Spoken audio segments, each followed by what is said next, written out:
It was 2:13 a.m. when the power flickered out for the third time in a week. I'd been living in the old house for months now, a half-renovated mansion that my uncle had inherited from his grandmother. The place had a dark history, but it was affordable, and I figured I could handle a few creaky floorboards and drafty hallways. But tonight, something felt different. The house had always been cold, but tonight there was an unnatural chill that seemed to seep into my bones. I had just moved into the master bedroom, the one with the large bay window that looked out onto the overgrown garden. It was the only room with any warmth, and I couldn't figure out why. As I laid there, staring at the old-fashioned clock on the wall, I noticed the second hand was moving, backwards. I blinked and shook my head, trying to dismiss the strange feeling creeping up my spine. Maybe it was the old wiring in the house, or maybe the wind. But then I heard it, a soft thud from downstairs. It wasn't the usual creak of the house settling.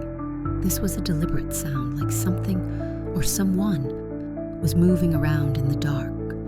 I grabbed my flashlight and made my way downstairs, every step feeling heavier than the last. The house groaned with every creak of the floorboards beneath my feet, each one echoing in the silence.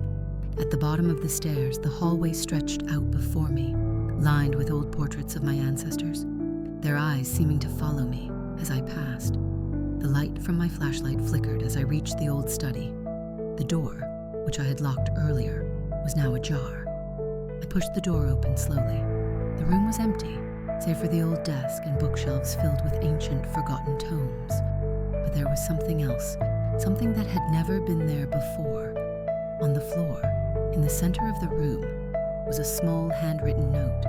It read, "You shouldn't have moved into this house. The past is coming back." Suddenly, the temperature in the room dropped. My breath formed clouds in the air, and the shadows around me seemed to stretch unnaturally. I turned, but the door was gone. The hallway outside had disappeared, replaced by a thick, suffocating darkness that pressed in on me from all sides.